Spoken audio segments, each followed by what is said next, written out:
Saya yakin dalam keadaan lapar semuanya, kecuali yang kenyang. Tapi yang kenyang insya Allah tidak ada di sini, mungkin ada di tempat-tempat lain, mungkin di daerah Sampang juga yang lain.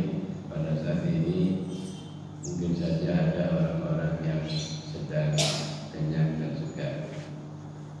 Karena apa? Karena tidak seluruhnya manusia orang itu menyebut seruan Allah Subhanahu wa taala. Allah Subhanahu wa taala menyerukan kepada kita semuanya melalui ayat Al-Qur'an, melalui Nabi Muhammad sallallahu alaihi wasallam.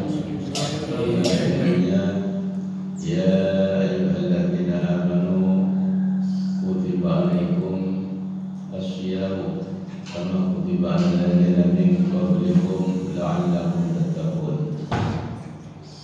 Ayyaman ma'dudat. Al-ayat. Ini seruan Allah. Langsung Allah memanggilnya kepada segenap orang-orang mukmin dengan seruan ya ayyuhalladzina amanu, wahai orang-orang yang beriman. Jadi seruan ini ditujukan kepada orang-orang yang beriman. Ya ayyuhalladzina amanu, pakai ya ayyuhai. Kata orang baru lain sensitif, mandek. Jadi PHP dengan seruan ya ayyuhalladzina amanu, jangan main-main dengan ini. Wahai orang-orang yang beriman. Jadi orang-orang yang tidak puasa, yang tidak menyebut seruan ini, berarti orang itu sedang imannya tidak ada pada jiwanya. Berarti imannya sedang tidak menempel di otak dan hati beserta jiwanya.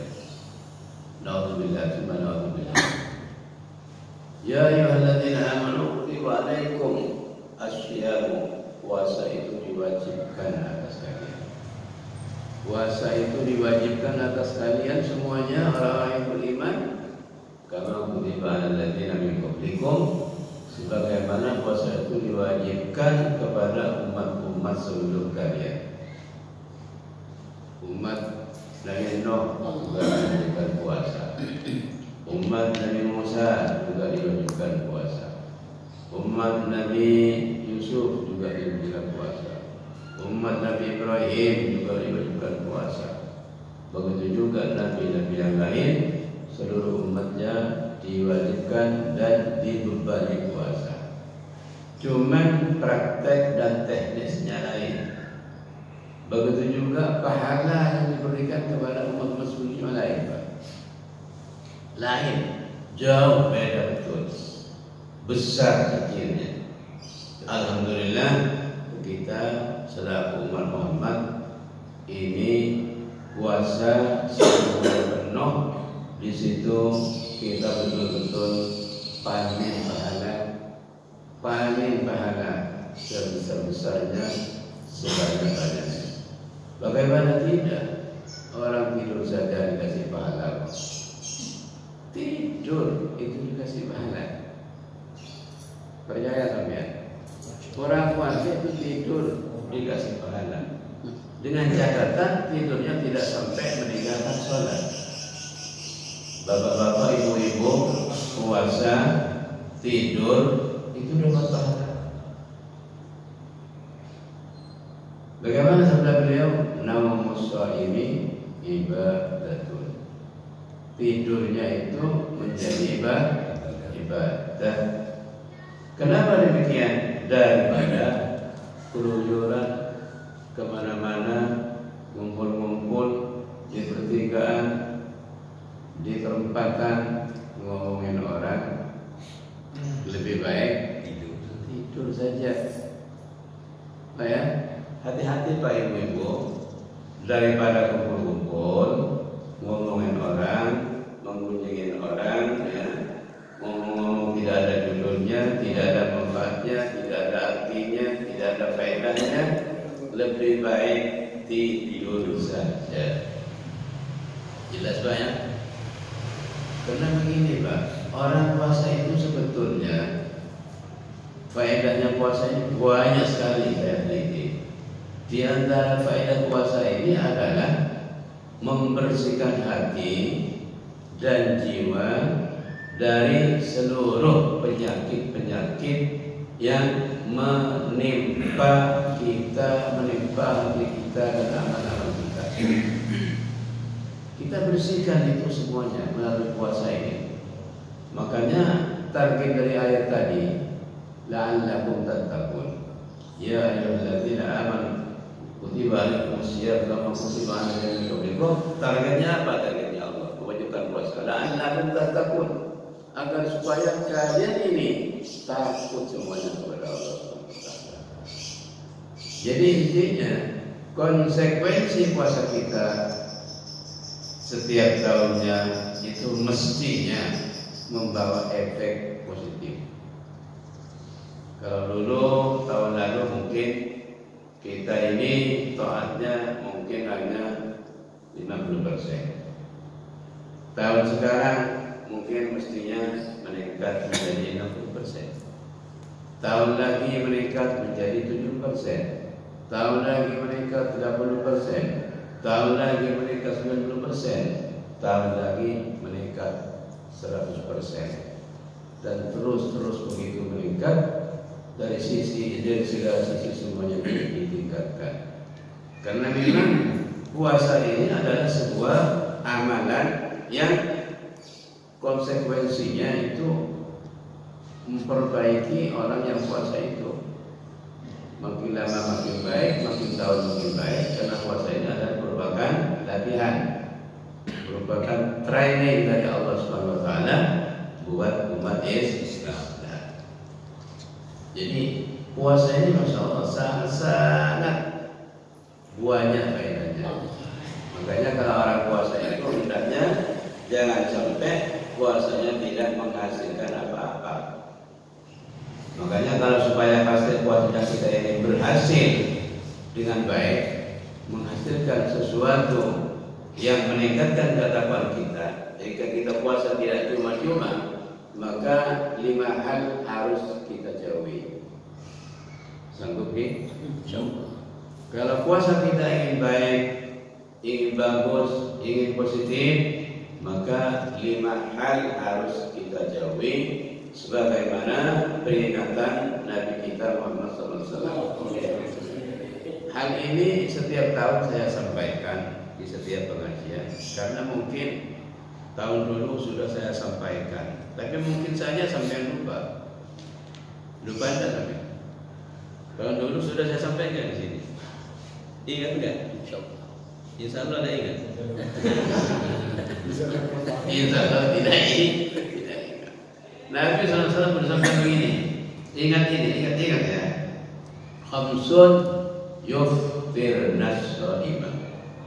5 hal itu bisa membatalkan pahala berpuasa. Karena yang membatalkan puasa itu ada 2 Pak. Siapa laki puasa hari kita pada dulu. Situng apa laki as-sah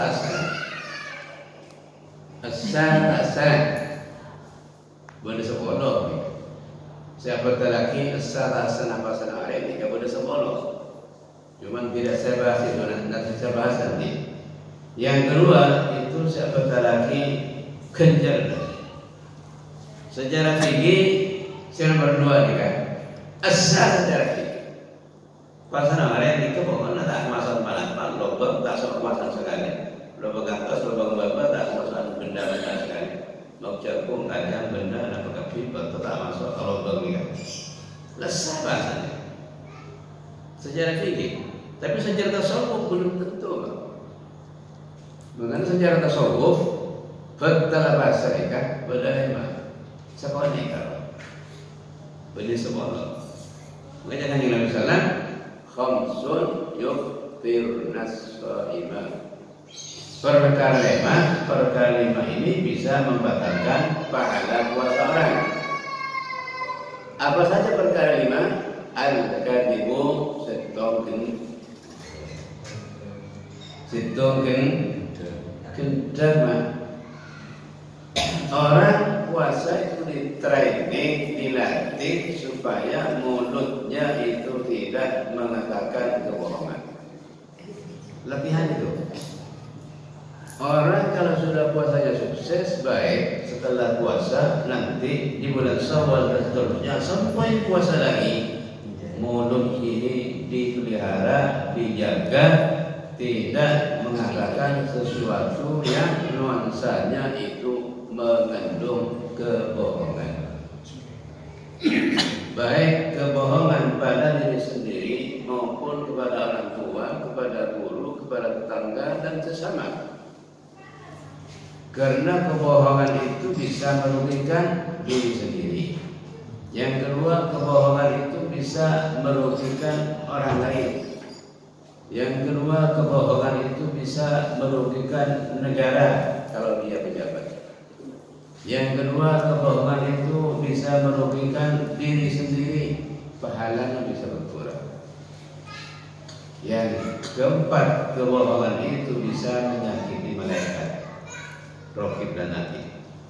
Karena begitu orang itu melakukan kebohongan, maka yang terdengar oleh dua malaikat Raqib dan Atid di situ baunya menyengat, beceng, kata malaikat.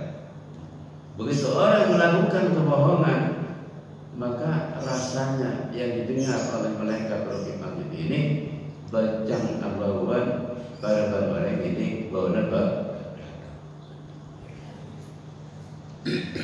Makanya kalau nanti puasanya orang Indonesia, khususnya Madura ini bagus semuanya, tidak ada orang korupsi, tidak ada orang yang korupsi, tidak ada orang yang khianat, tidak ada orang yang selingkuh, tidak ada laki-laki yang selingkuh, tidak ada perubahan selingkuh, semuanya tidak berani bohong. Ini kalau sudah puasanya diterima, yang pertama tadi menjauhi kebohongan, menjauhi sifat-sifat dusta, ya.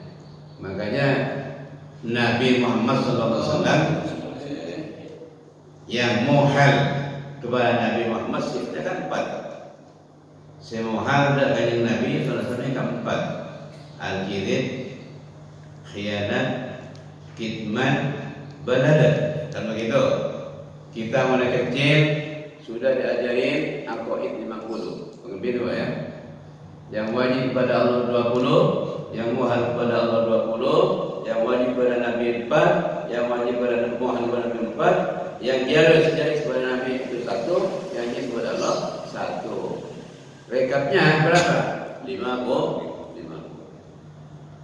Jadi kita bohong Nabi itu muhal, mustahil, dan itu muhal. Dengan asumsi anggapan kita harus menganggap Nabi kita itu selamanya apa yang diucapkan, apa yang diomongkan itu benar.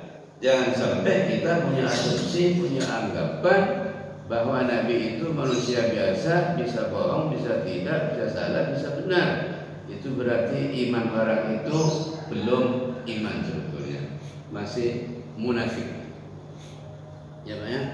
Makanya ahli sunnah wal jamaah ini jelas punya akidah, punya asumsi, punya etika, punya anggapan, punya teologi yang namanya teologi 50 atau akidah 50.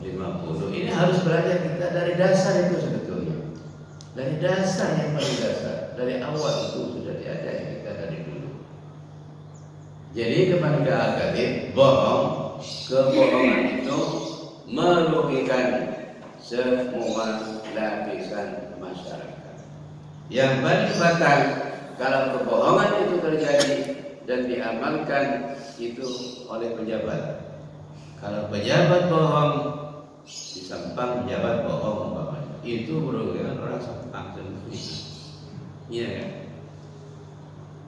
Pelaku pemborong jalan atau proyek jembatan bohong, dia tidak jujur dalam melaksanakan proyeknya, Siapa Pak yang rugi? Yang rugi ya dirinya sendiri, ya orang Sempang yang lewat di situ, yang pedagang, ya pengusaha, ya petani, orang yang ke pasar, semuanya dirugikan. Jadi kebohongan ini bukan main-main, Pak. Sensitif betul. Makanya Nabi Muhammad SAW mesen kepada kita, alaikum bisidqi. Kalian semua jangan pernah bohong, harus kalian semuanya bisidqi, dalam keadaan benar. Insya Allah kalau kita semuanya benar dan jujur, tidak bohong, negara kita aman, tentram, ekonomi kita cukup. Saya paling menarik 2 hari yang lalu mendengarkan statement Profesor Mahfud MD selaku Menko Polhukam. Beliau mengatakan begini, kalau seandainya pertambangan dikelola dengan baik oleh orang-orang yang jujur, maka kita penduduk Indonesia yang sekian juta banyaknya per kepala per bulan dapat 20 juta tanpa harus kerja. Coba bayangkan itu. Saya sampai mikir gini, masa iya hanya pertambangan saja kalau dikelola dengan baik oleh orang-orang yang jujur, oleh orang-orang yang benar, tidak bohong, tidak korupsi, maka rakyat Indonesia mulai dari yang baru lahir sampai yang sudah dewasa pikun itu per kepala akan mendapatkan 20 juta per bulan tanpa harus kerja. Ini luar biasa. Kata beliau, itu baru pertambangan, belum perkebunannya, belum perikanannya, belum kelautannya, belum batu baranya, belum pertaniannya, belum ini, belum itunya, belum migasnya, semuanya. Ini luar biasa. Ini orang akhir yang mengatakan orang bernaskah profesor, masa ngomong sembarangan, tidak mungkin. Tapi mudah-mudahan nanti datang di Sampang, saya tanya nanti kepada beliau. Saya kejar omongannya. Saya kejar itu, Pak. Jadi kalau ini betul-betul negara ini dikelola dengan baik, kalau benar omongannya beliau itu, tidak ubahnya dengan negara Qatar, Pak. Negara Qatar itu bayi yang dalam kandungan ibunya itu sudah dapat honor dari negara. Bayi yang masih dalam kandungan ibu kita tes, ini kan oleh honor sudah ada catatannya. Ibu-ibu semuanya yang bersalin semuanya gratis, Pak. Tidak diberi pajak. Negara kaya, penduduknya sedikit, Masya Allah luar biasa. Saya kalau seandainya disuruh milih jadi penduduk Indonesia dan Qatar, pilih mana? Pilih mana? Dan pilih Indonesia saja lah. Mari kita bangun Indonesia ini, bangun fisiknya, bangun bangunannya, bangun juga agama dan mentalnya. Negara itu semuanya, negara manapun, Pak, itu tergantung yang membangun. Makanya kata maqala Arab, salahul balad wa sayyi'uha wa fasaduha ala qadri baniha. Ini maqala bahasa Arab, tapi betul isinya. Baik buruknya negara itu tergantung yang membangun. Baik buruknya negara itu tergantung yang membangun. Indonesia ini negara yang kaya raya, Pak. Indonesia ini kekayaannya yang terkandung di perut negara ini, di perut bumi Indonesia ini sangat potensi, sangat berlimpah. Tapi karena pengelola negara ini melakukan al-kadhib tadi, tidak jujur, maka yang menjadi korban siapa?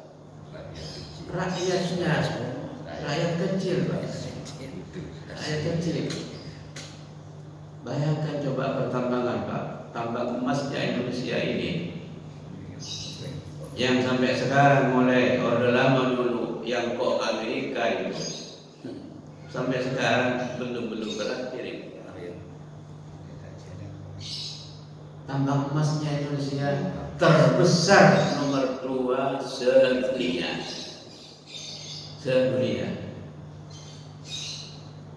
Lain bensinnya, lain ininya, lain itunya. Indonesia ini sebetulnya negara kaya, tapi pengelolanya yang tidak jujur ya. Kemudian yang kedua bodoh Pak. Sampai tahu negara Indonesia nyumbur bensin Pak, nyumbur bensin. Tapi nyatanya Indonesia masih beli keluar. Contohnya begini, Indonesia nyumbur bensin, dikirim keluar, dikelola keluar. Ekspor mentahnya dikirim keluar, dikelola di luar, dibeli lagi oleh Indonesia. Sekarang Indonesia sedang mengimpor bensin ke Singapura, tapi dari sini ke Singapura dulu. Kenapa itu? Bodohnya apa dulu? Kesepakatan dengan WHO. Bodoh. Ayo batalkan sekarang itu semuanya kalau berani.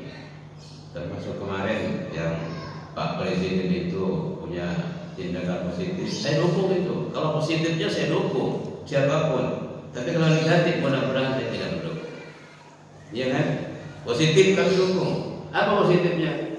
Nikel yang dikirim ke negara Eropa di stop. Wallahu a'lam betul itu. Kabarnya seperti itu. Kalau itu di stop, bagus. Dikelola di Indonesia, jangan sampai dikirim mentahnya keluar. Dikelola Indonesia, datangkan ahli pakar di Indonesia dengan investasinya.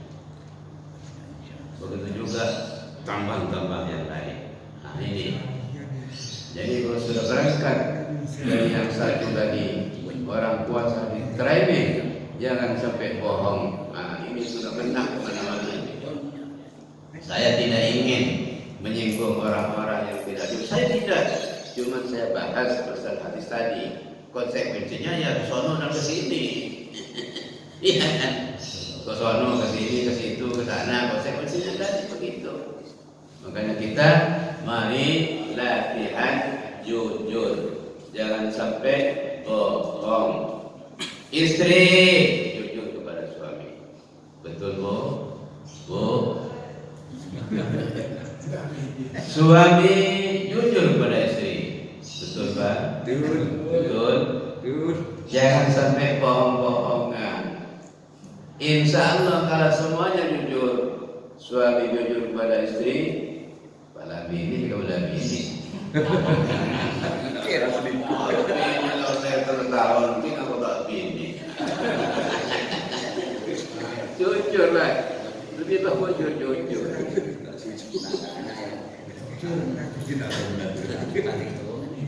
Lalu tak jujur sampean. Lu belai ini kan.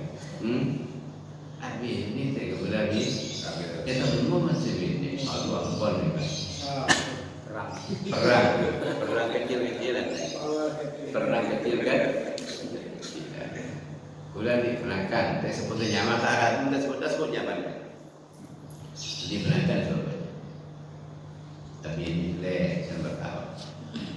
Tapi tetap bukan saya bohong ke sini. Kalau ada suami dari aduh, langsung tolak. Tapi telah oke, dia ada telur. Akibatnya apa ya? Akibat siapa jadi korban? Istri jadi korban, anak jadi korban, mertua dua keluarga semuanya jadi korban. Akibat apa? Akibat bohong. Tidak saya bohong. Rempuk baik-baik begini. Dek, bukan dong. Kok begini modelnya? Bagus baik-baik. Tapi mensampai mampu fisik, mampu biologisnya, mampu fisiknya, mudah mampu aja lakon. Kemudian jumpa juga terserah, dari balik lah. Maksud serah itu bini telur. Situ berocok, Suruh dua suruh cukup, suruh telur meraca. Nyaman nih kan? Pada menitik laki, pada menitik laki, dan menitik laki. Telur dah telur. Lakon apa kalau? Nya. Telur dah telur. Suatunya sebini telur tak naruh betul. Tak naruh rumah. Mungkin lagi di hari. Tapi akibat bahwa ni banyak korban. Tapi tak ada mungkin pasangan kan kebaik momentum, kebaik sabar, kebaik perantara. Kita bersihkan diri, jiwa kita, akal kita, pikiran kita, penampilan kita dari segala bentuk kebohongan. Maka kata Nabi diperingatkan, mazala ar-rajulu yaqul. Tak buang pun orang lelaki sekedar. Hatta yuktaba indallahi kadzaban. Sampai catat ya di Allah orang yang kadzaban. Orang sebenarnya. Jadi pada kedek sampai oleh gelar yang Allah orang ketiga kadzaban. Lati la kadzaban ini kebah pada Dajjal. Pada bahasa karena makna Dajjal dia kadzab. Dajjalun makna Dajjalun dia kadzabun. Makna Dajjal dia orang sebenarnya. Mai banyak pengertian Dajjal. Kijaran di ke surga Dajjal bakal menolak. Andi ke neraka. Paling neraka orang ini paling bahaya yang mulanya buat Dajjal. Kalau ni kalau kerja boleh. Ni kalau kita kerja boleh. Tapi ujung tahun sebagai datang ni kalau 100 tahun sebagai datang Hijriah. Jika kini membakar dan kaya betul saja. Mungkin tak sebu 400 segenap 1500 orang selama tahun. Orang sekitar tahun. Mungkin di ujung 500 tahun ni kasih tahun. Ni kalau dah betul saja. Kau betul bulan lagi. Kenapa? Tidak ada banyak. Karena sejak keluar ini banyak. Di antara Tanzan saya nampak ada kita negara Arab Saudi ini kan warna hijau. Begini lagi. Saudi Arabia yang dulunya gersang tidak ditumbuhi apa-apa walaupun musim hujan sekarang sudah banyak warna hijau. Gunung-gunung seperti etem mereka mungkin mulai hijau.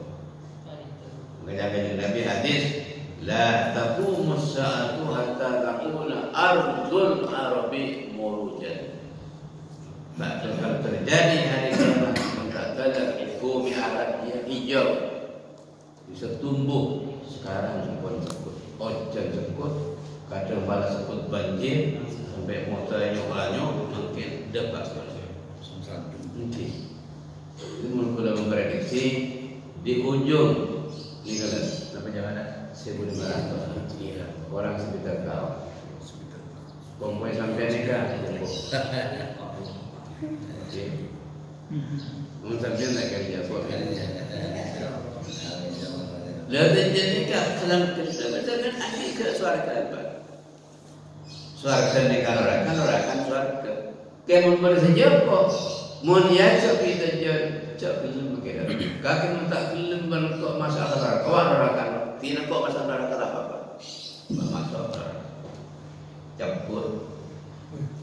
Jadi seperti kita jauh pada masa menjepit belum. Dan kalau berbelum ya ada mereka pasal kita bisa. Lihat aja jepit sampai nak kaya. Lah mereka tu. Campur. Lah mereka sepit belum. Kerja. Dan makin ni kaki orang kerja. Mula tak ada yang ada je pun boleh aku kerja ni kat rumah. Mula tak ada yang ada. Mula dari bahagia ni nak rujuk. apa kamu nak negara? Kalau lihat apa, jangan bentar apa pedang lagi betung ya. Jangan mau telepon. Nanti cari keluar dia bahasa dia nak. Sebisa mata dan jadi dari dua sentuh Nabi Isa. Yang ke pangeran, yang kedua orang yang Kristen, lemah salib dan Islam tentang kepada Nabi Isa ini kewati. Yang kafir Allah Taala kami berjalan timur. Dekik akhir zaman, Taurat kita jalan keluar bulan Nabi Isa Taurat. Tak lama terjadi, paling kami setahun. Cuma harus ibu besar keiman, Pak. Si bisa mati Nabi Isa kalau terjadi ke mana setengah, beberapa kami keputai mau setengah. Ala benar sampai. Aduh, jalan. Jalan. Setengah, bulan pun setengah. Jadi sakit. Jadi kan bisa lalu Nabi Isa tak bisa menang Nabi Isa. Kamu nyamuk, ibu dari kompor sampai terjun keluar, mau. Sore. Maka kanjeng Nabi nang tahiyat nyucau Allahumma inni a'udzubika min syarri fitnatid dajjal. Tahiyat. Ya Allah, aku menjauh dari cobaan fitnah dajjal. Alhamdulillah. Malam bukan dan kulus dajjal. Siapa semakin bisa mengubah sikap dari kebohongan berubah menjadi kejujuran benar. Amin Allahumma amin. Sebagai puasa dan puasa saja jika menjadi puasa yang betul-betul standar, betul-betul puasa separat juga Allah Subhanahu wa taala. Jika nomor 2, bang apa sah menterapkan cerita betara nikah harus ajawi kekedagan. Ini kan nomor 2 al-ghibatu, jauhi arasana, jauhi menggunjingi orang lain, jauhi menyebut orang lain dengan sebutan-sebutan yang tidak baik. Apa definisinya ghibah? Definisinya ghibah adalah al-ghibatu dzikruka akhaka bisu'i idza sami'ahu yakrah. Yang disebut ghibah itu definisinya itu kamu menyebut orang lain, saudara-saudara sampean sendiri disebut dengan sebutan yang tidak baik. Ketika saudara sampean mendengar, maka dia tidak senang dan itu namanya menggunjing. Ghibah itu sangat besar dosanya, termasuk minal kabairnya, dosa besar yang mana orang-orang untuk masuk dalam perbuatan ghibah ini tidak usah diniati dari rumah, tidak usah diprogramkan. Yang kadang-kadang kumpul-kumpul 3 orang, 4 orang, 5 orang secara tidak sengaja, tiba-tiba di kumpulan itu terjadilah ghibah. Ya benar. Biasa kan? Saya B, saya C, entar ngomong. Ternyata di omongan itu tidak sengaja, alasan ditetapkan. Oke? Karena udah menghimbau, terutama ada ibu-ibu yang sering kumpul, istri-istri, perempuan, hati-hati. Puasa kita ini hanya 1 bulan, belum tentu tahun yang akan datang kita bisa puasa lagi. Belum tentu, Pak. Maka mari puasa kita ini dijadikan puasa yang berkualitas, dijadikan puasa yang bermutu, sehingga tidak hanya lapar saja, tidak hanya haus dahaga saja, tapi pahalanya kosong. Nabi mengingatkan kepada kita, supaya kita tidak melakukan salah satu yang 5 ini. Yang 5 tadi itu tidak harus semua dilakukan kemudian pahalanya habis. Dan satu saja kita lakukan biasa yang 5 itu, pahalanya sudah habis. Allah kalau tidak habis berkurang menurut besar kecilnya dosa yang dilakukan di antara yang 5 itu. Menurut kebohongan yang dia lakukan. Kalau kebohongannya besar yang dia lakukan pada waktu puasanya, sudah mungkin habis pahala puasanya. Ini kan. Nomor 2, ghibah. Ghibah kalau yang kita ghibah itu besar, sehingga efek kebenciannya yang ghibah itu sangat, maka pahalanya sangat dikurangi oleh Allah Subhanahu wa taala. Kalau perlu habis. Makanya ghibah itu sama dengan memakan daging orang yang dikunjungi itu. Kalau si A mengunjungi si B, maka si A itu sama dengan makan bangkainya si B itu pada menggunakan pedang si B. Baca tak baca? Membakar baca. Maka Nabi Isra Mi'raj yang kemarin mungkin saya sudah jelaskan di sini, ketika Nabi itu Isra dari Mekah ke Masjidil Aqsa, di perjalanan Nabi itu melihat gambaran orang yang di kanannya itu daging yang perlu dimasak dengan enak, lezat dan bagus, yang di kirinya itu daging yang sudah busuk menjadi bangkai. Tapi ternyata si orang itu yang dimakan bukan daging yang di kanannya yang baik yang dimasak bagus itu, tapi yang dimakan yang ada di kirinya itu yang baunya busuk seperti bangkai itu dimakan. Enggak makannya tok-tok. Nabi heran. Jibril itu gambarnya orang apa Jibril kok seperti itu? Oh itu gambarnya Muhammad yang hidupnya itu sering mengunjungi orang. Makanya orang mengunjungi orang itu Muhammad seperti itu, bagaikan orang yang makan daging orang yang dikunjungi. Ya, hati-hati. Dan ini minal kabair, mengunjungi orang ini termasuk dosa besar, bukan dosa kecil. Karena ancamannya itu disebut ayat. Jadi kalau sudah ada ancaman dalam Al-Quran, itu disebut kata ulama sebagai dosa besar, seperti zina, mencuri, merampok, mengunjungi orang, main judi, minum khamr, itu semuanya dosa besar karena ancamannya jelas di dalam Al-Quran. Kalau mengunjungi ini jelas. A'udzubillahi minasyaitonir rajim. Wala yaghtab ba'dukum ba'dha ayuhibbu ahadukum ay ya'kula lahma akhihi fakarihtumu. Tidak boleh di antara kalian itu mengunjungi sebagian dari kalian. Ba'dukum ba'dha, tidak boleh. Pernyataannya ayuhibbu ahadukum, apa salah satu di antara itu senang, hobi, senang makan daging di antara kalian. Senang. Artinya konsekuensinya orang yang mengunjungi orang itu sama saja makan daging busuk dari orang yang dikunjungi itu. Benar tak baik? Makanya suatu ketika Siti Sofia, istri Nabi Sallallahu Alaihi Wasallam, itu lewat di depan Siti Aisyah radhiyallahu anha.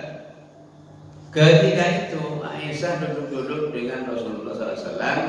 Kebetulan pada waktu itu bagian giliran Siti Aisyah. Lewatlah Siti Sofia, madunya Aisyah itu Siti istri Nabi. Lalu Aisyah bilang kepada Nabi, duduk.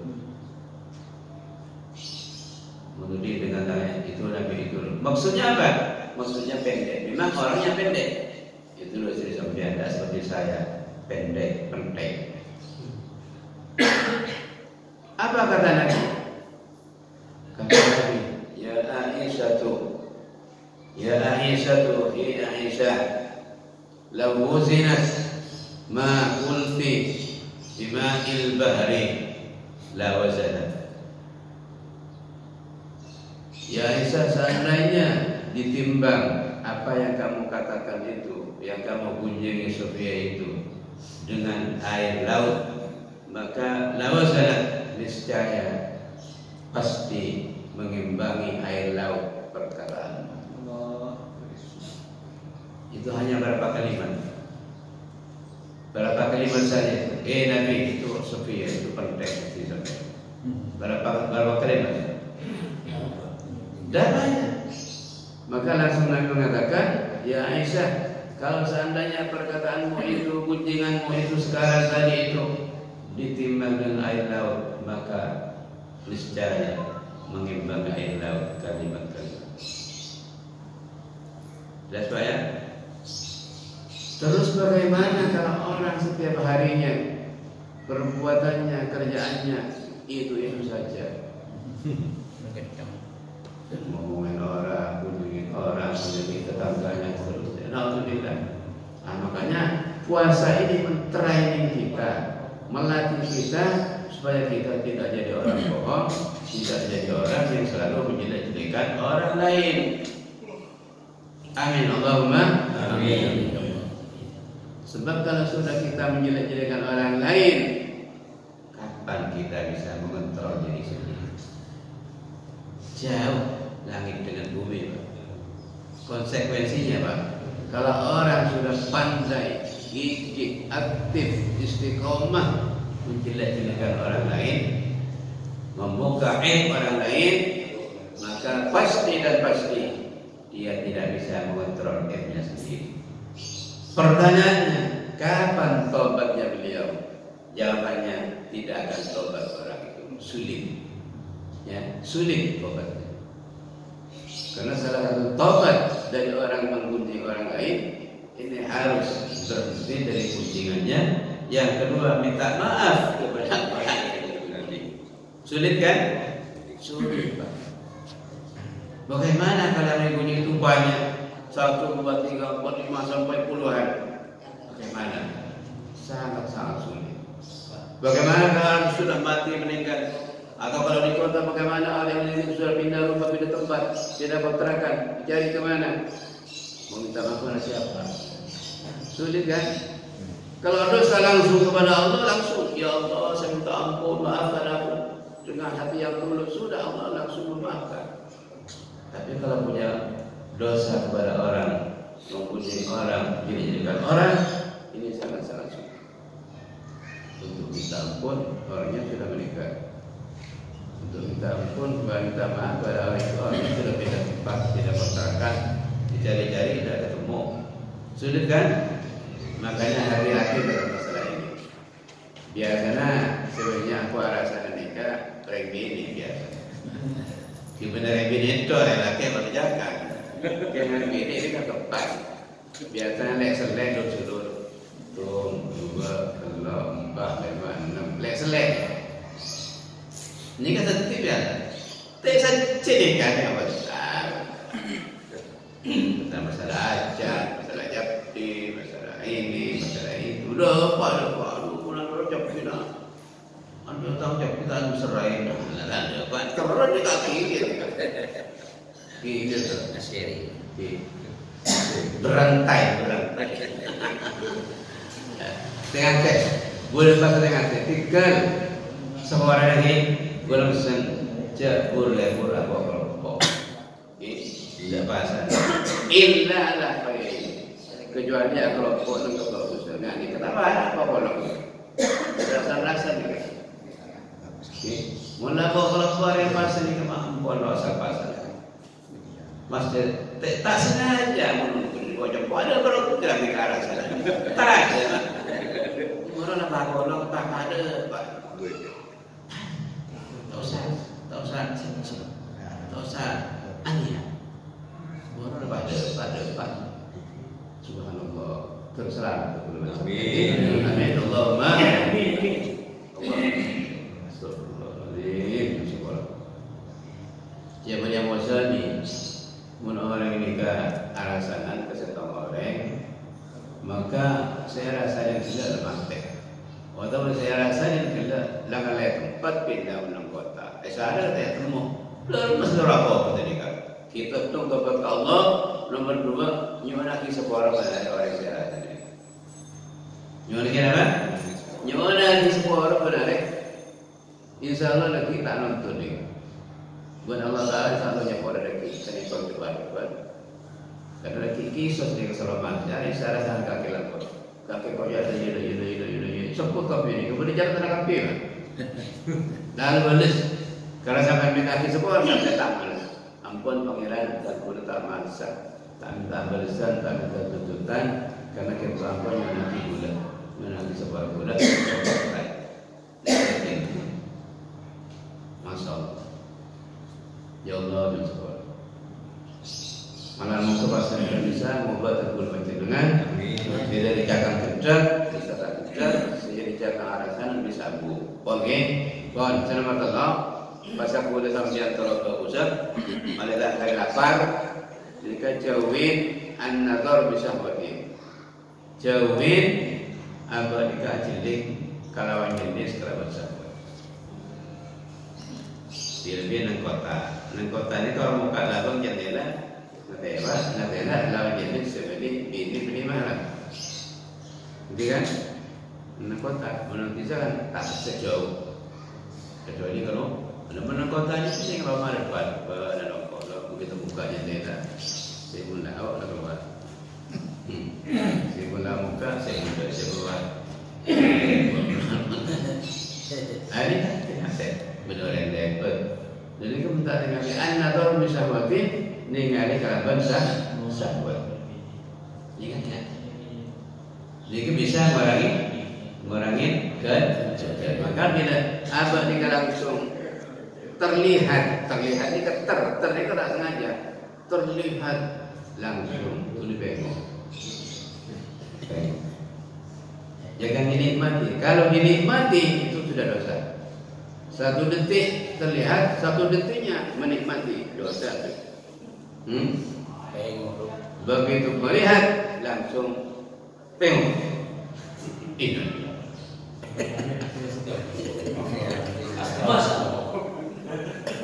Jadi sana kan ada mana mungkin. Ini kalau tidak dilihat ini mubatir. Jangan mubatir. Ini pelik. Eman berserah. Padahal ajiling orang bini nikah atau orang bini ajiling lagi kada cun lagi. Mana ajiling oleh apa? Oleh apa oleh? Oleh apa oleh tu sekarang? Oleh tu. Maka begitu melihat langsung pengok, tap. Maka zaman hadis sahabat orang ajiling orang bini. Man nazar imra'atan fi awal ramaqatin awal mula ajiling orang bini sudah pakai pengok langsung, maka dia itu halawatan ibadah. Orang bilang maka nemu bisa ibadah. Kenapa? Sebab nyengkai maksiat. Orang ini kan sengaja nyengkai maksiat karena takut Allah Subhanahu wa taala, maka boleh sudah bekal nemu bisa ibadah.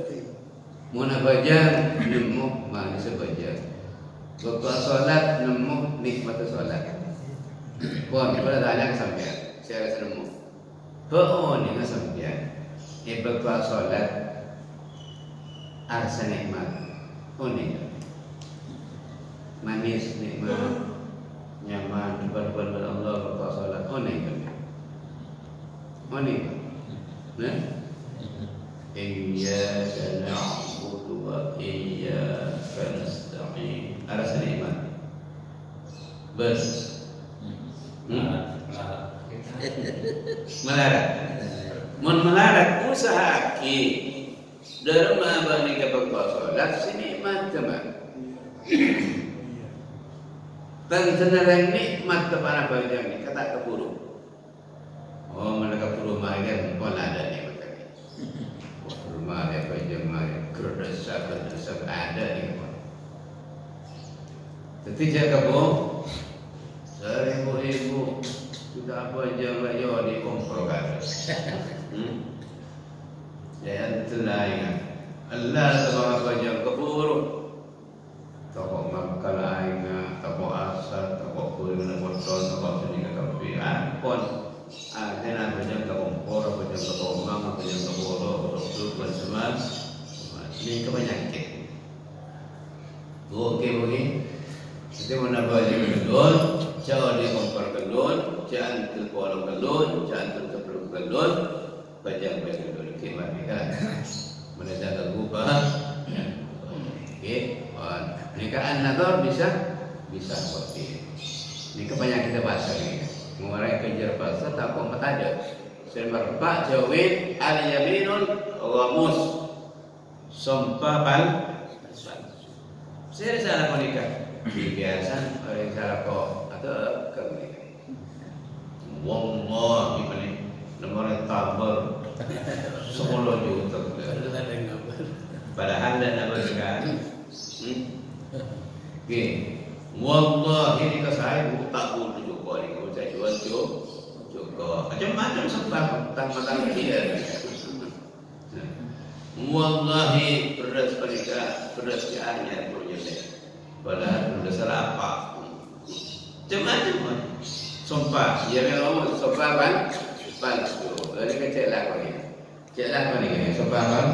Sumpah palsu.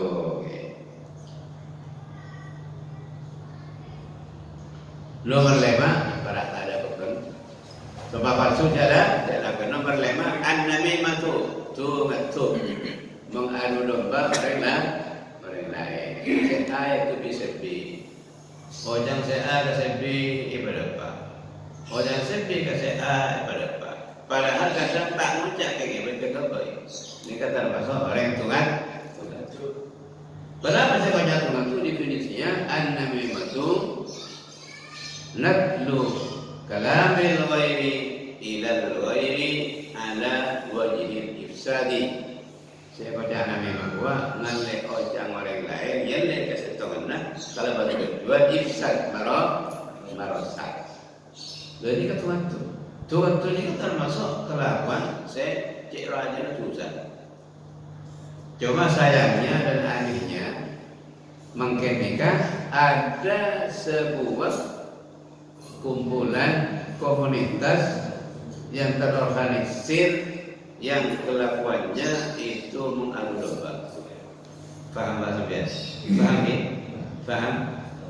Ini yang disebut dengan kelompok buzzer RP. Itu didanai oleh negara. Alhamdulillah. Negara kok sampai kuat. Katanya juga ini Pak. Saya tidak tahu sendiri, tapi banyak pengamat yang ngomong bahwa buzzer RP itu yang kerjanya mengadu domba, menjadikan orang, menjadi orang itu yang dibayar dianggarkan oleh pemerintah. Paham ya? Terus bagaimana orang-orang yang kerja di situ? Ya sudah, ini termasuk kelompok anarima ini, kelompok yang mengadu domba ini. Apa itu dosa besar? Bukan hanya dosa besar, lebih dari besar itu. Hendaknya jelas dalam Al-Quran. Innal ladzina fatanul mu'minina wal mu'minati falahum adzabu jahannam wa lahum adzabul harim. Buka surat Al-Buruj juz 4 di situ ada. Sesungguhnya orang-orang yang lakunya, kerjaannya, perilakunya memfitnah orang, kemudian mati tidak tobat dia, maka dia tempat huniannya itu adalah neraka jahannam. Falahum adzab jahannam, maka dia tempat huniannya adalah ke jahannam. Walahum adzabun harim, dan mereka itu akan dapatkan siksaan yang bisa membakar badannya dan jiwanya. Tapi dibakar tidak mati-mati, karena mati sudah selesai di dunia satu kali, tidak akan mati lagi orang. Tidak akan mati lagi. Fir'aun sudah mati di dunia, di akhirat hidup lagi, dibakar di jahannam, tidak mati-mati. Seterusnya ada mati. Naudzubillah. Makanya orang yang mengadu domba itu kata Nabi tidak masuk surga kalau matinya tidak tobat. Kata Nabi SAW, la yadkhulul jannata nammamun. Dalam satu riwayat, la yadkhulul jannata qattatun. Pemfitnah, provokator tidak masuk surga. Hati-hati. Kalau ada kelompok provokator, jangan sampai ikut-ikutan masuk. Bahkan jangan mendekat pun jangan ikut-ikutan. Sekarang ini sudah hampir mendekati tahun-tahun politik. Hati-hati. Ini biasanya mendekati tahun-tahun politik ini, provokator sudah distruktur, disusun dengan rapi dan dana-dananya. Hati-hati. Jauhi itu semuanya. Lebih-lebih kita ini dalam keadaan puasa. La obat tahu, amin, Allahumma amin. Mudah-mudahan kita semuanya diselamatkan dari 5 hal yang merusak dan membatalkan pahala puasa itu, sehingga kita masuk dalam orang-orang yang puasa yang diterima dan tidak masuk kepada orang-orang yang disabdakan oleh Nabi sallallahu alaihi wasallam begini judulnya. Kam min shaimin laisa min siyamihi illa al-ju'u wal athar. Tidak masuk ke sini. Kam min shaimin, banyak orang yang puasa itu laisa min siyamihi, tidak ada nilai puasanya itu. Illa al-ju' wal athar, kecuali lapar dan dahaga. Jadi kata Nabi, banyak orang puasanya tidak ada nilainya, hanya lapar dan dahaga. Pahalanya tidak ada, efek positifnya tidak ada, cuma lapar dan dahaga. Kenapa? Karena waktu puasa melakukan salah satu hal yang 5 ini bukan semuanya, apalagi sehingga dilakukan semuanya. Bohong dilakukan, ghibah dilakukan, melihat lawan jenis dilakukan, dengan syahwat, sumpah palsu dilakukan, kemudian ini apa lagi? Ghibah ini dilakukan semuanya. 5 itu habis total pahalanya. Nanti nagih pahala kalau ya ada dikasih orang kalau sudah dihabiskan di dunia pahala. Ya, mana kamu puasa kamu dah karuan itu sudah bisa dapat. Naudzubillah.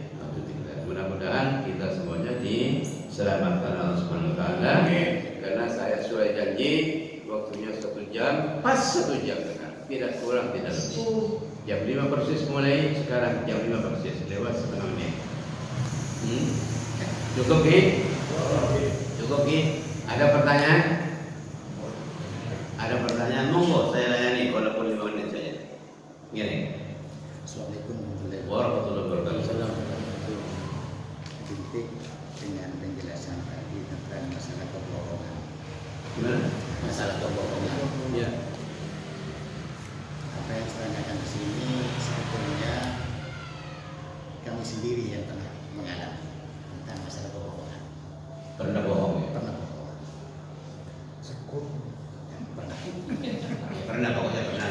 Beberapa tahun yang lalu waktu saya masih aktif pernah melakukan atau melaksanakan suatu pekerjaan proyeknya. Mohon maaf bagi teman-teman atau bapak yang punya CV. Ya.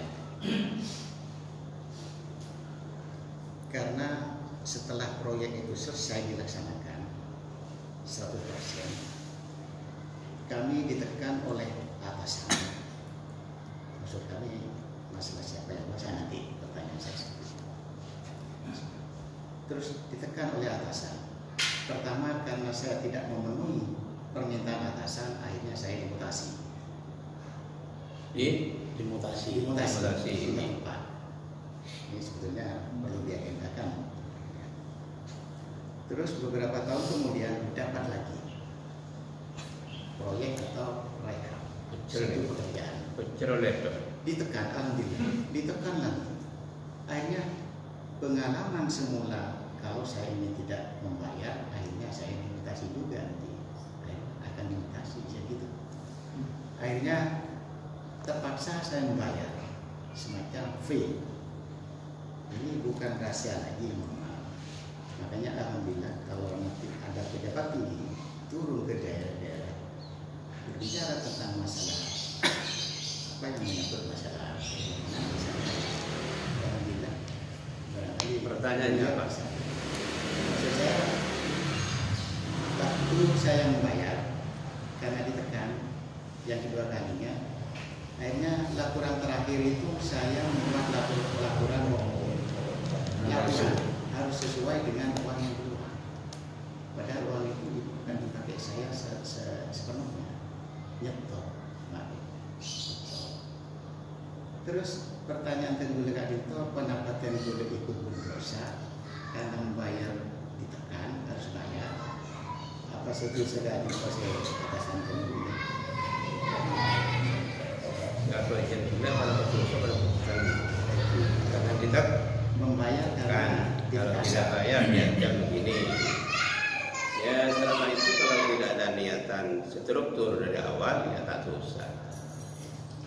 Kengkaro nikah namanya kebohongan nikah tidak harus terlihat, tidak harus terus.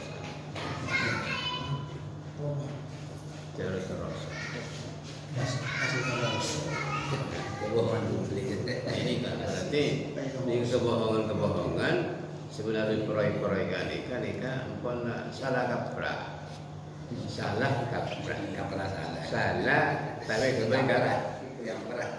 Saya bilang kebohongan itu merugikan diri sendiri, merugikan masyarakat, merugikan negara, merugikan orang lain, merugikan malaikat atau jangan.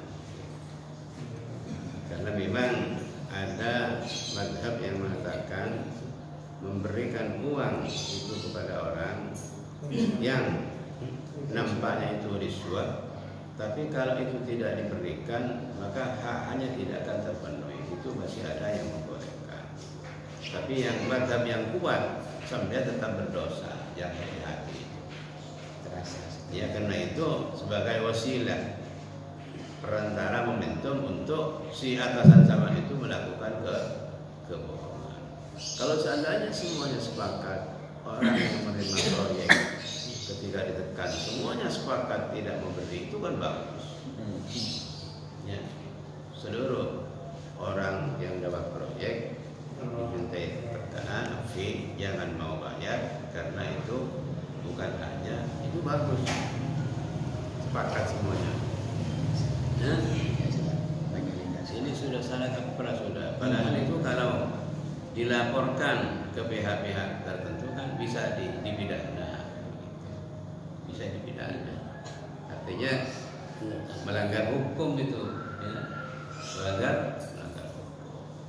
Karena sedikit banyak kalau sudah ditekan dari atas demikian, maka jelas kualitas proyek itu jelas tidak dapat dipertanggungjawabkan secara baik, kayak gitu. Kan senikah. Buat buktian makin jalan-jalan rosatis. Begitu mari borong, mari bangun oleh seminggu tok ngantok dikir. Tok ngantok kalau satu dikir.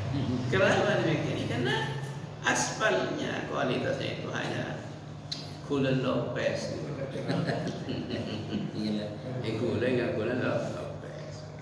Dia pun sering kasar mantar terjadi sejujur.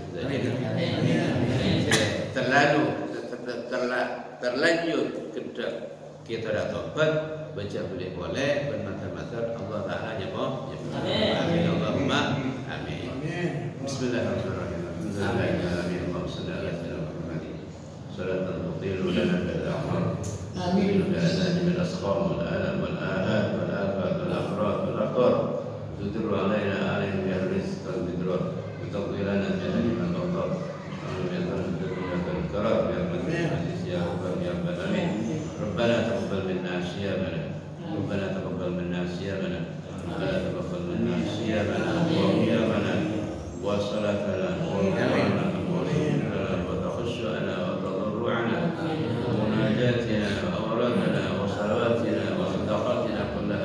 Iqbal